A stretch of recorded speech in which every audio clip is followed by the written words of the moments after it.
Good morning. Welcome to the April 27th meeting of the Finance Committee. I call the meeting to order. Mr. Moriel is on the phone. I need a motion to approve the agenda. So moved. Second. All those in favor? Aye. Aye. Next is the approval of the March 25th minutes. I just have one little change. On the second page, the third, fourth bullet point, it says this is about nutrition services. By December 29th, the fund has dropped by 1.48. I think it should be $sign in million, and the same with 0.77 in the next line. I can give you this afterwards if you want. Okay. So with that amendment, I need a motion to approve. So moved. Second. All those in favor say aye. Aye. Aye. Aye. Next is budget transfers, amendments and transfers. Shauna? Good morning. In your package is included several amendments and transfers. We have some state amendments just for normal business. We did get additional funding for our summer reading camp. And there was some headcount reduction for EC. On to federal. Federal is some of the remaining funds that we were waiting for approval on CARES Act and ESSER. So those are the last bits of funding that we received for me just to report to you all. I've also included an amendment for after school. Each month I'm amending their budgets to include any revenue received as they continue running their program. There's also a transfer included for the charter school payments we discussed before. I need to recode some of those funds to do our true up. And finally is federal transfers. This time of year, you'll start seeing transfers for us doing year-end budget cleanup, basically. Do any of you have any questions about any of them? Anyone? No. Next is the fiscal 22 proposed budget. So in your packet, I basically just amended some of the presentation that we did during the work session to update and give you a little different view of the budget. So if you'll look on slide 4, I have taken all the compensation items and program expansion items and totaled or done subtotals on those so we can see what our compensation request is this year, which is $5.1 million. And then when we move to slide 5, I have done the same on there for operations, which are our mandatory and required increases just to cover our current operations. For some of our program continuations where we've discussed school nutrition, lost revenues, operational, and insurance, that was $1,038,000. Our state legislated increases is 2.7. Charter school increase is $1 million, which brings that operational total to 4.738. So 4.738 is what is required. We Yes. have to have that money for next year for everything we do. So Correct. I would like to see operations or something above that that says like mandatory or, Okay. and that should be before the requested. So the page 4 is just is what we're going to request, but page 5 is what we have to have. Yeah, and I put the have-to-haves on the page with, I was trying to fit everything together and put the mandatories along with where I've got the proposed increase with any redirects and increases in appropriation to kind of put everything together. Okay. So I can rework that for the final budget. Okay. So when you add in any, so that brings our total increase over prior year to 9.8 with, once you subtract out any identified redirects and proposed increase to our appropriation, that leaves us with a local increase of 4.9. So it's a local operations increase, right? Not because it doesn't include capital yet. So Correct. So I took the full 3.39 that we are anticipating increase and applied it all to our operating budget. That doesn't leave any increase over prior year for capital. That's just a space keeper, so. Yeah. Okay. I didn't have any additional updates to the capital budget. I know facilities is meeting later this week. So that budget page remained the same. Are there any questions about any items still on the capital request, or are we? So, well, we haven't finalized the CIP. Right. And so we're going to have to take a look at that because we're 3 million over on the capital. Correct. If we don't get any of the increase from the county. And I know you and I have talked about this, but I want to throw it back out there. So school projection refresh, the 1.282 million. I don't understand why we don't put it through ESSER 2. I mean, it clearly meets the requirements of it. And I understand that we still have 2 more years after, or 3 more years after that, but we skipped last year and we put it back in this year. So it would be the same kind of thing. Correct. If we don't find a sustainable way to do our projection refresh, right now, everything that we use ESSER dollars for has to be related to mitigating and COVID related. So if we were to put some funding, which we did talk about putting some additional funding or, reserving some dollars in the ESSER funds to address failing devices. So that would impact instruction. So if you can't provide the instruction to plan these students or students that aren't face-to-face, then you would be allowed to use these ESSER dollars to procure some of those items, but they would have to be failing. You couldn't just say, now they've done a lot of work with HVAC and other things that they've included in the ESSER funds, but when it comes to technology, they were very specific about making sure that these, any expenditures, when they come back to audit, that you can show that the reason that you spent those dollars on technology was directly related to COVID efforts. Well, I don't see the distinction because it says purchasing educational technology, including hardware, software, and connectivity for students to aid in regular and substantive interaction between students and their classroom and structures, including low-income and disabled students, which may include assistive technology or adaptive equipment. Right, they've allowed provisions for you to be able to do what I've just described. But these are failing stuff. If you go into the classrooms of some of our schools, the things that they have up, they're whatever they were called before that, they weren't smart boards, but whatever, they're failing. Right. And they're having trouble with using that in a classroom. So I understand that we have to be able to next year have this in our budget, but we didn't have it last year because we couldn't have it. And if we have another way to fund it, why would we not do it for this year? And then next year we'll have to put it back in. I understand, but we'll have to be very specific. When we did this 5-year program, we identified a certain number of devices to replace over a period of time in specifics, like based on the age of your devices. We're going to have to shift that to more of your device quit working and I have to replace it because it doesn't work. It's fading. It doesn't look good. You're missing a bulb, like replacing the bulbs. It would really have to be something that wasn't functioning for it to qualify. But I guess in my book, and you guys can say you disagree, I think that if we can ask Jay to look at that, it would be one way to fund something because we're way over last year's budget. Right. And so anything that we can use to help that fits within the requirements, totally agree with you. But wouldn't it be worthwhile to look at it? Yeah, we can definitely evaluate it. Yes. I guess the question would be, how can you make what the chair want happen? How could you make what she desires happen? It's just a way to fund. No, right? but I'm asking her, to take what you just said, what is the possibilities or possibility of that happening? What would have to happen to make that happen? we could definitely have Jay reevaluate and look at where are the most needs, where are the most failing devices, and we can use funds to do that with.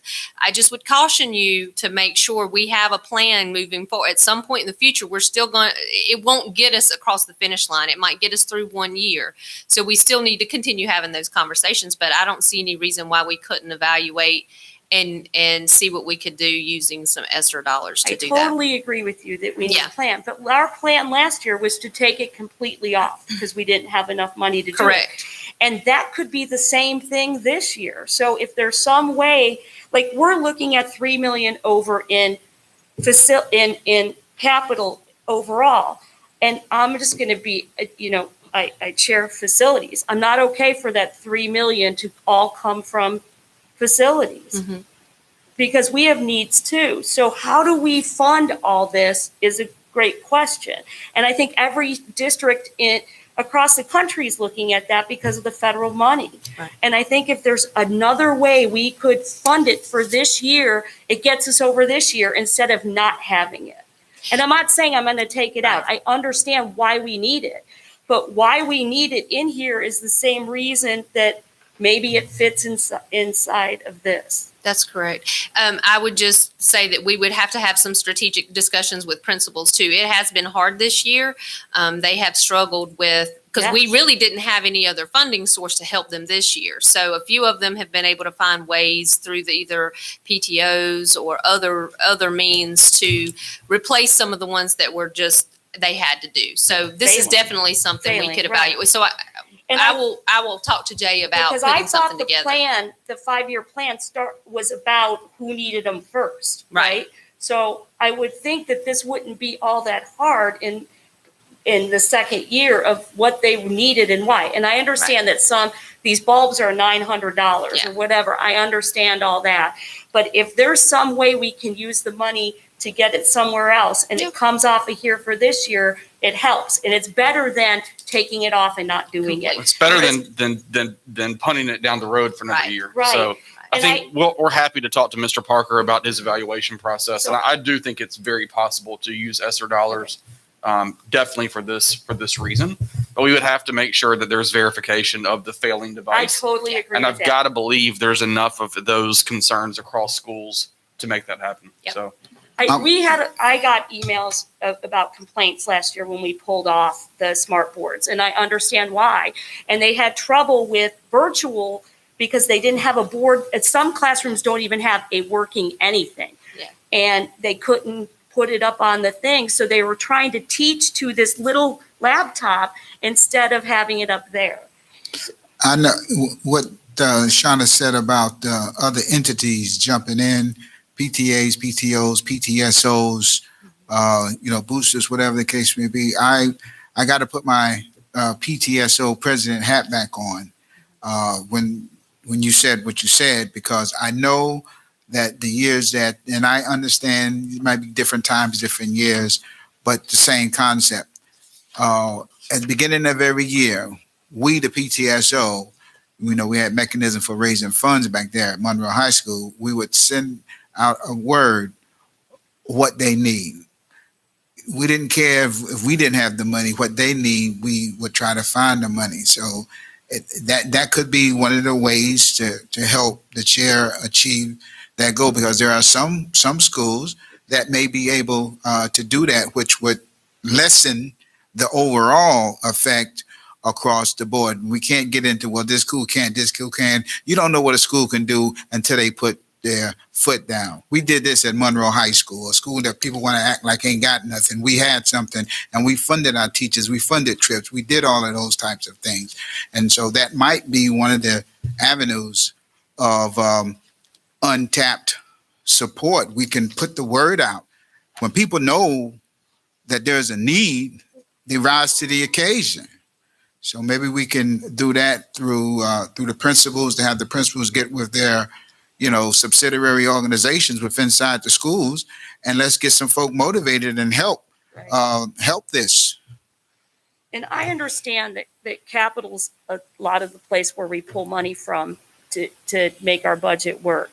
So if we're $3 million over and we can take the smart boards to ESSER funds instead, that's less money that we have to pull out of facilities as well. And I understand that it all comes together. We have, leases for laptops and all that kind of thing, but anything to get to next year so that we may be able to help with some of the things for compensation, I'm all for it. I don't know how you guys feel, but I'm all for it. We can definitely do that. We appreciate this conversation. I would ask that, I know it's a quick turnaround, but if we can have an update from Mr. Parker on his perspective of this at the facilities committee meeting on Thursday, maybe we can ask him to attend that meeting for the capital discussion. Ms. Heintel, if that's okay with you and the That would committee. be awesome. So we'll talk to him today. For sure. Okay. Sorry So, about that. I did, also include the summary slide as one of the last slides in the presentation. So, other than what we've discussed, are there any other questions or concerns you all have about what I've put forward? Oh, yes. Bus drivers. Yeah. At the board meeting, somebody referred it to the finance committee. Yes. So and I did a little bit of research. We pay 1387 is the starting rate for bus drivers. and CMS is paying 1575. Yes, they did get some funds directly from their county to increase 15, all yeah. hourly wages to $15. So not just drivers. So they did do, kind of had an initiative at CMS to do that. Okay. So can you give us some Yeah, numbers? I did look at, with an average increase of $1 an hour, which would bring us a little closer to competitive with CMS, it would be about $356,000 to add that to our compensation request for this current FY22 budget. Do you think that would help the bleeding away of bus drivers? I know that compensation continues to be a topic of discussion, and it is a request that they make frequently just because of surrounding districts and what they pay. How many drivers would you say that we have on that starting level that would be impacted at the 1387? Because I know we have drivers that make more than that. And we have more drivers that make more than the 1575. We do. Dollar would be across the board. Yeah. But I don't know if the upper end scale is where the problem is. It's more the lower. It's probably a combination of both. I don't know that you could work the lower end of the scale and not do something all the way up, because then those with experience, Right. I know we did do a tiered structure with one of the state fundings that we received so that we could compensate and increase the lower range, but also proportionately increase the upper years of experience as well.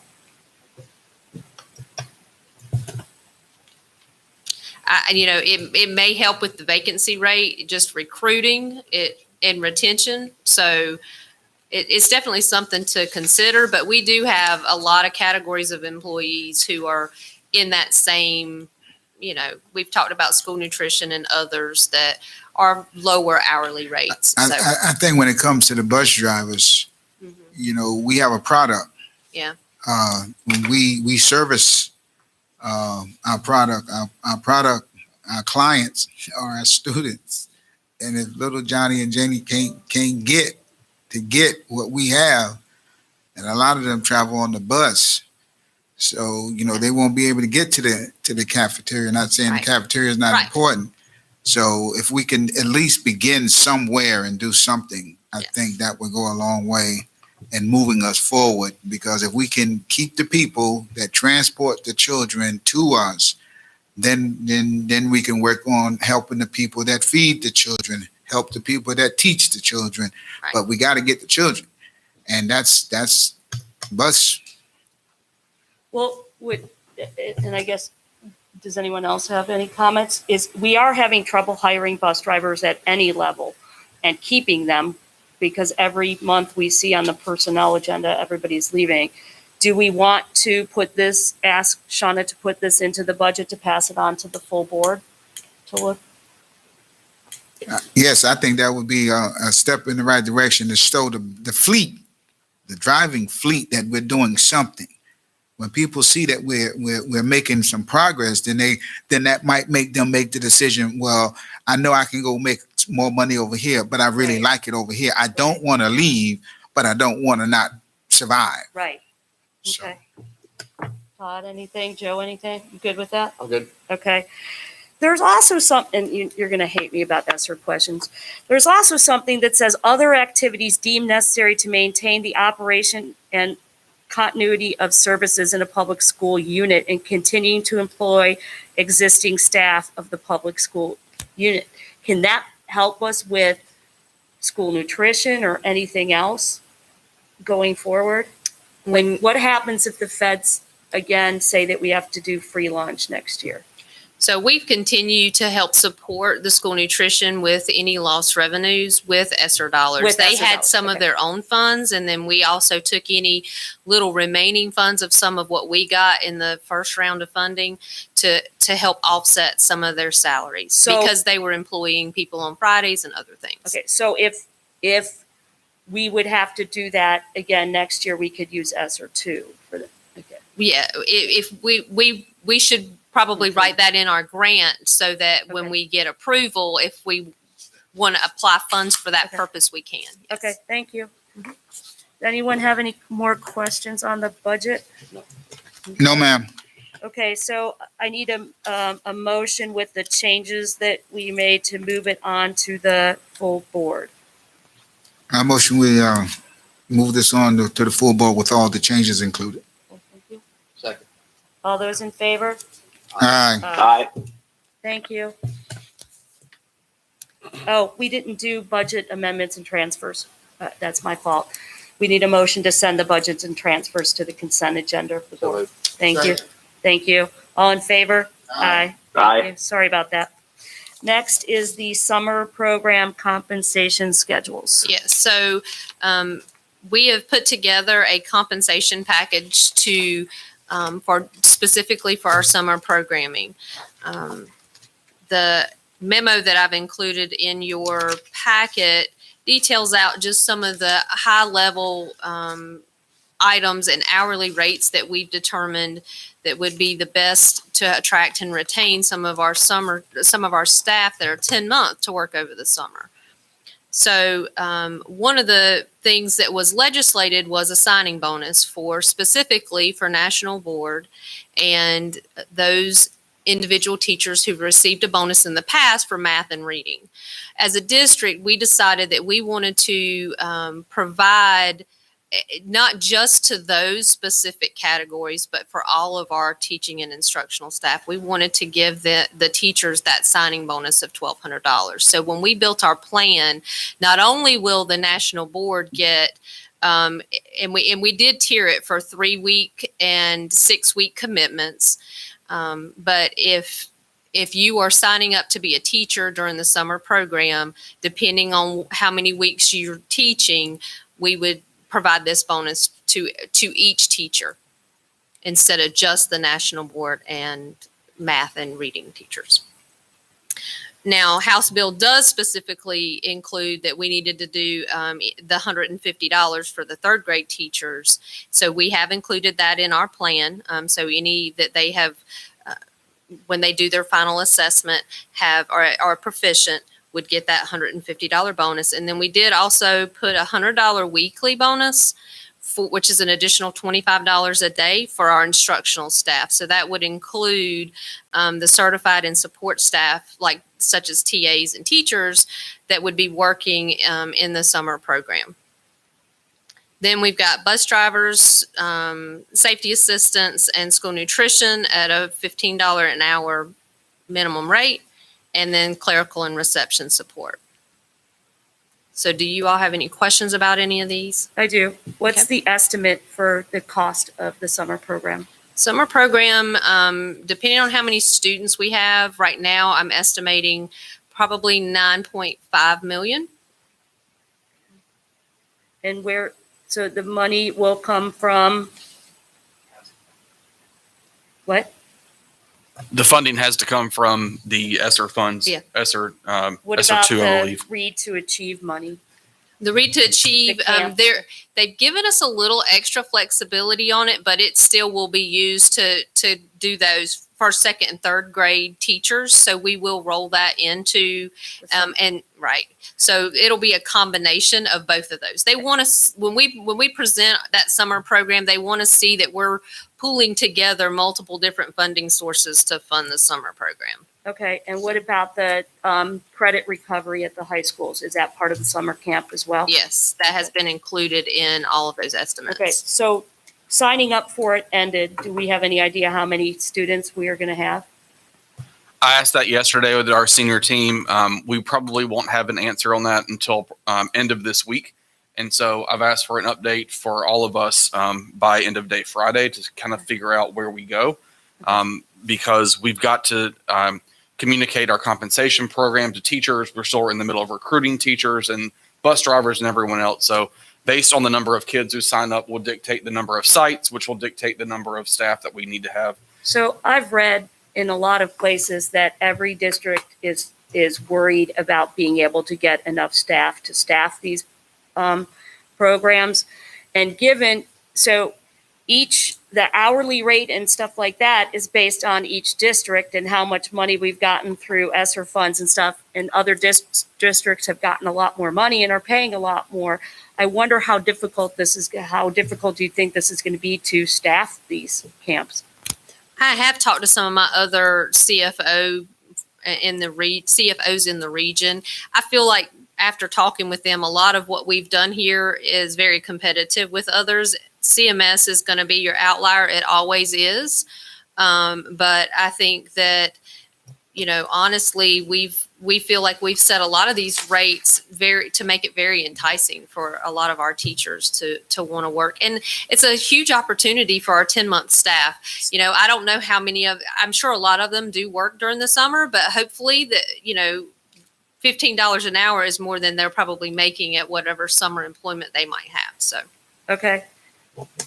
I guess I question, our last conversation on bus drivers. If we have a bus driver say it's making $16 an hour, he or she would not get an increase for summer school, correct? Would it not be better than to mimic what we're doing for our teachers and give a 3-week bus driver X amount of dollars, 6 weeks, X amount for the summer program? I mean, if you all want me to model that out, I can. We're just trying to, be fair with all employees and do what we can to try to recruit. What about school nutrition?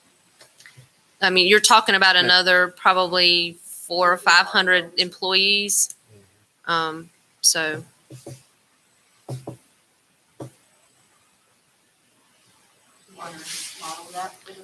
I think it'd be interesting to see, or going back to my last, how many bus drivers are going to be affected by this $15 an hour? I mean, if it's not a lot, I mean, it's kind of a moot point that we're giving a raise. If it's not going to affect many drivers.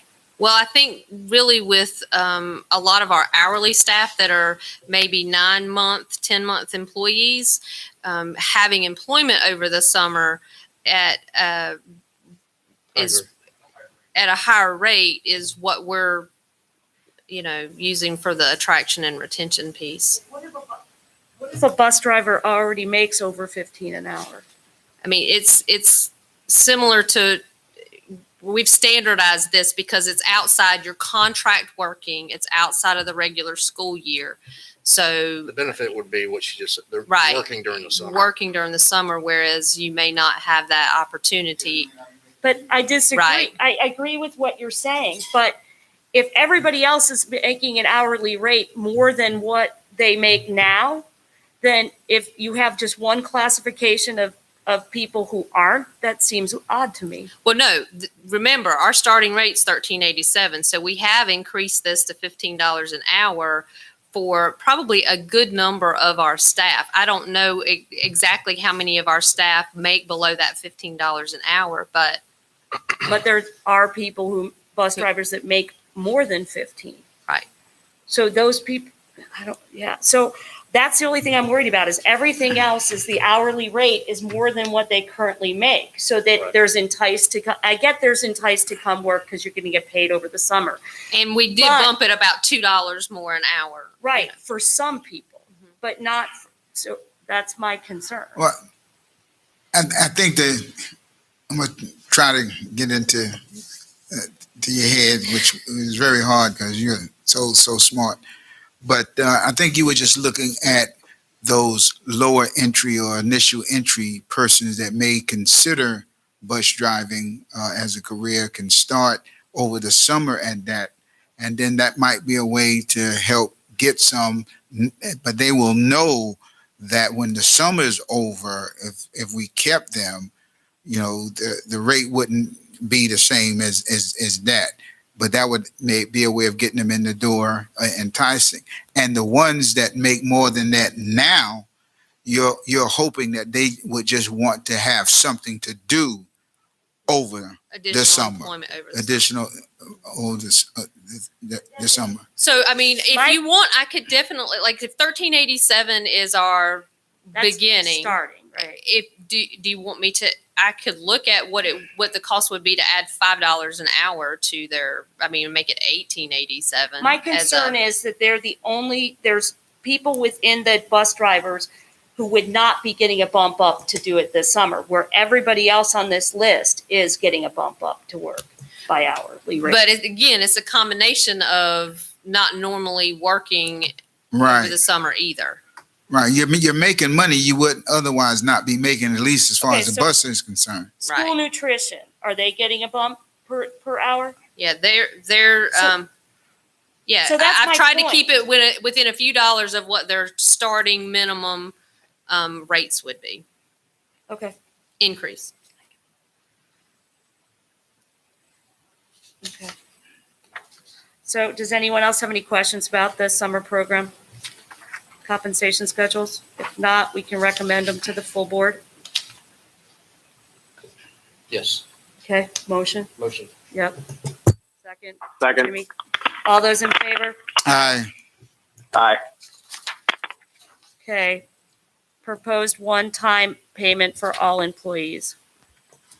So I have included at the last finance committee, I modeled out several different one-time payment options that the board had asked for previously to do for really an end of the year.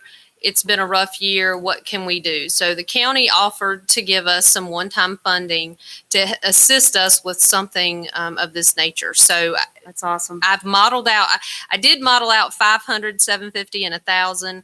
The accountant in me, the 750 didn't work out even. So we looked at 800 to see how it would work a little better.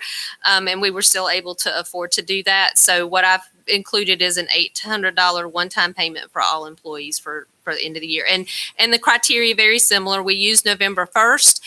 If you were employed on or before November 1st, Why November 1st? so when we went back face to face, and Plan A for elementary schools was in October. So this is a way to really give the most to those who have been through the most this year. So in my mind, those November numbers were what we used for the bus drivers, right? Yeah, For their bonus. we did. But that was in December that they got the bonus. Correct. November seems a long time ago for the same kind of thing. If we're looking at the same thing, I understand what you're saying. Mhm. But we were in school the whole time, one day and then 2 days, but Well, and again, you want to incentivize those that have been here with us the longest. So you're only talking about a small difference in whether you were hired for the full year or if you've been here the full year or half the year. But when we did the bus drivers, we did that, and it was only a month difference from November to when we paid the bonus in December. Right. So this is November, But December, that was January, also, February, March, April, May. I mean, but that was also because, part of the reason we did the bus drivers was Pay. in reference to Right. how many days they had Fridays, lost pay. Fridays, Right.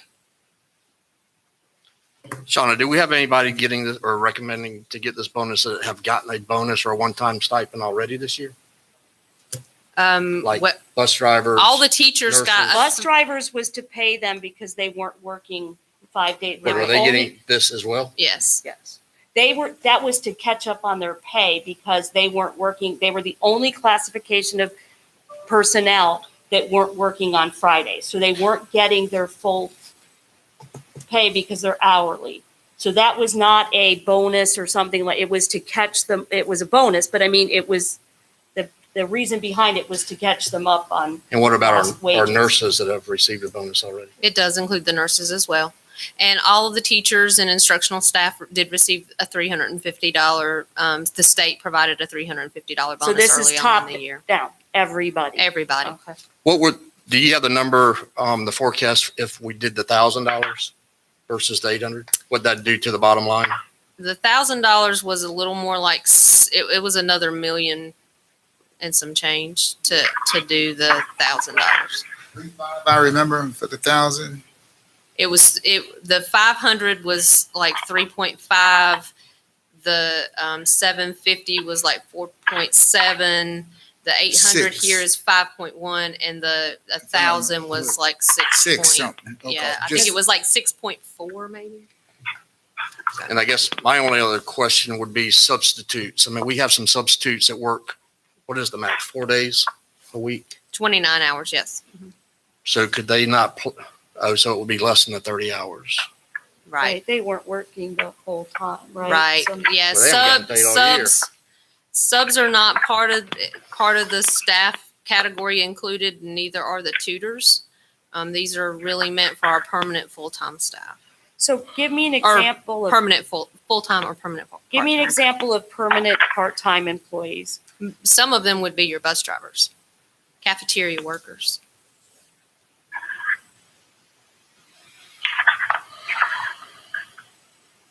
Is there nothing factored in here for performance? Everybody gets the same thing depending on whether they've, gone above and beyond or just barely skated by. This would be a flat dollar amount to every employee. Yes, there's no other criteria other than the employment dates and your current employment status. Is everybody else good with that, or should there be some kind of other factor? So there's been some other districts who have done bonuses for employees, and they've done it across the board. So they didn't have to make a decision like which people worked harder than other people and things like that, because they didn't want to make the determination, because then some people might be mad that they didn't get more because they worked the same amount of hours or things like that. But Dr. Houlihan, are you recommending the? Yeah, I mean, I listen, this year has been incredibly challenging for all of us. And I think we've never had the opportunity to do anything like this in the past. And I think given the county's partnership with us on this, my full recommendation is that we use this for all employees across the board. Absolutely. What about our employees that are on, say, administrative leave or whatever, various reasons? Would they also receive it? It would depend on what kind of leave they are on, but if you're still on payroll and still employed, I mean, there's people that are out on leaves all the time for FMLA or whatever it might be. We'd handle those on one-off basis, but for the most part, if you're out on maternity leave or something like that, you may be out for a few weeks. We wouldn't exclude you for that. I think looking at there are times when we can do, Ms. Smith did greater work than Mr. Jones. But I think there are times when you say to the whole team, this is a team effort.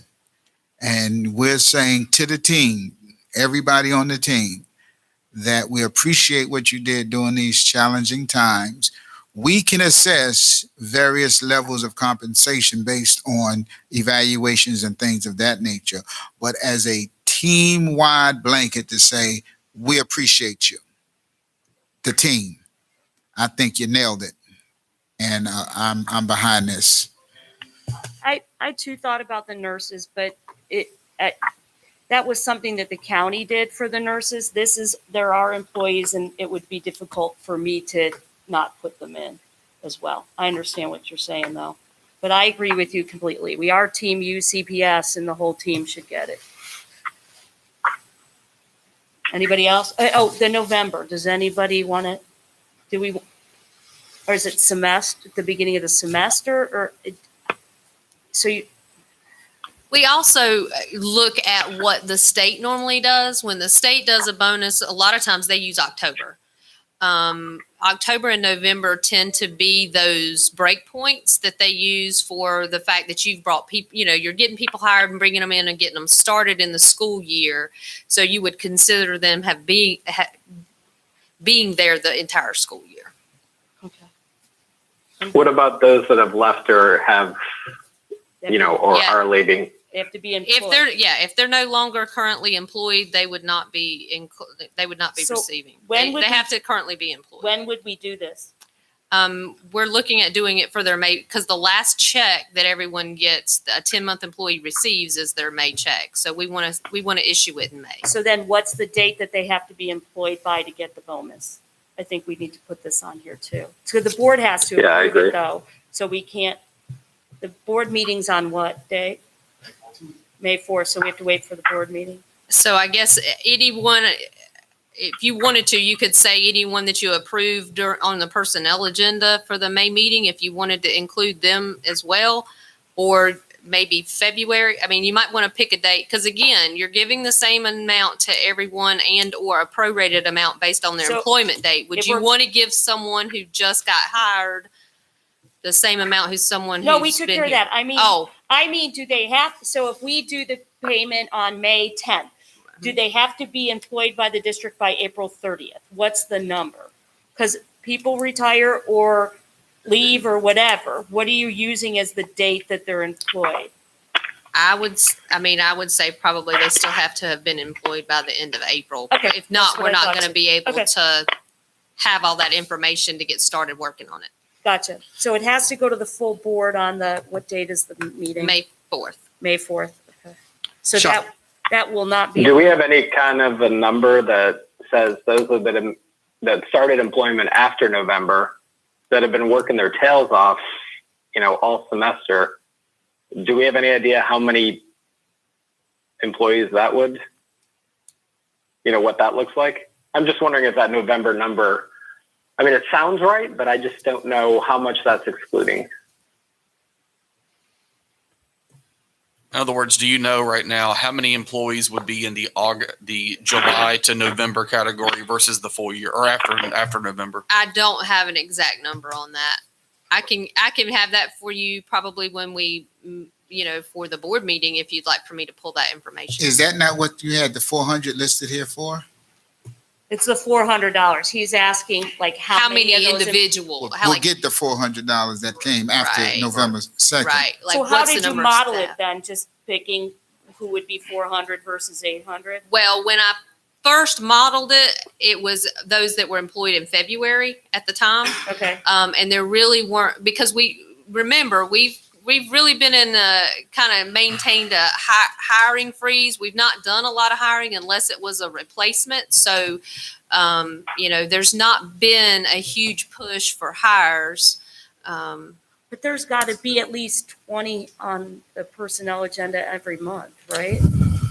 Right, for different categories. So from November so whatever to I'm- now would be, Right. So what I modeled out should still be accurate, because you've got one coming in and one coming out. There could be some variance in when they were employed on how much they receive.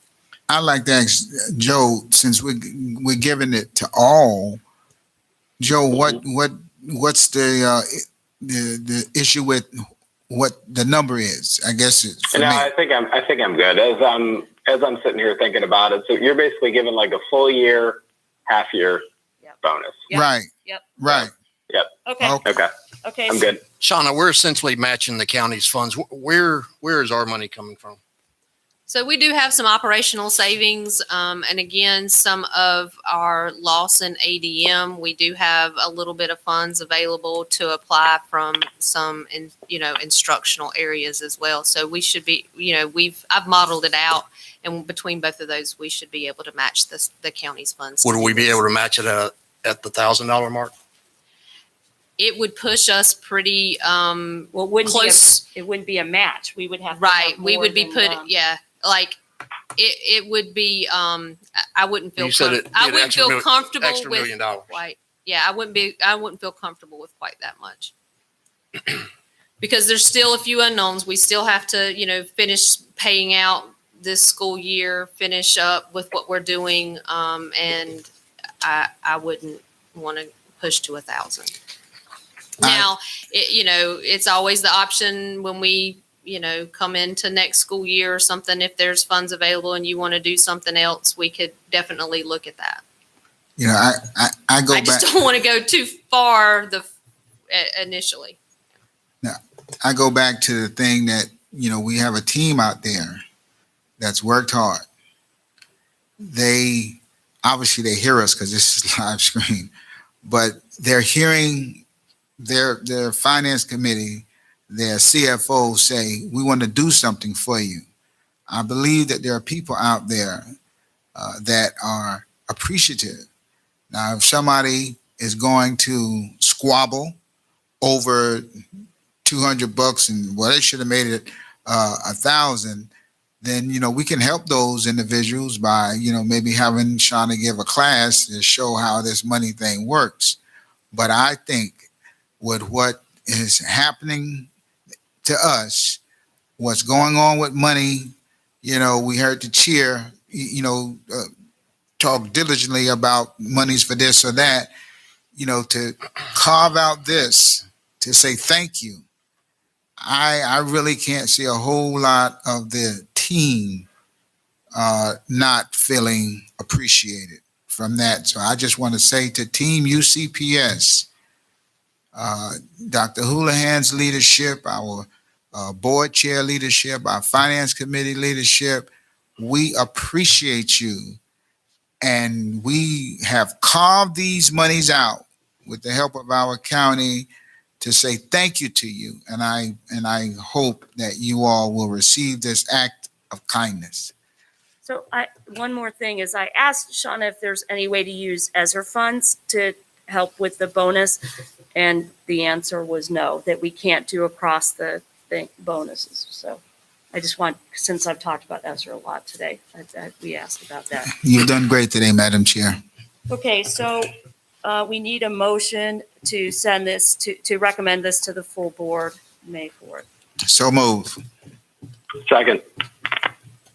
All those in favor? Aye. Aye. Great. The next meeting is May 25th. So put that on your calendar. I need a motion to go into closed session. So move. Second. Wait, look, I have to read all Oh, this, yeah. unfortunately.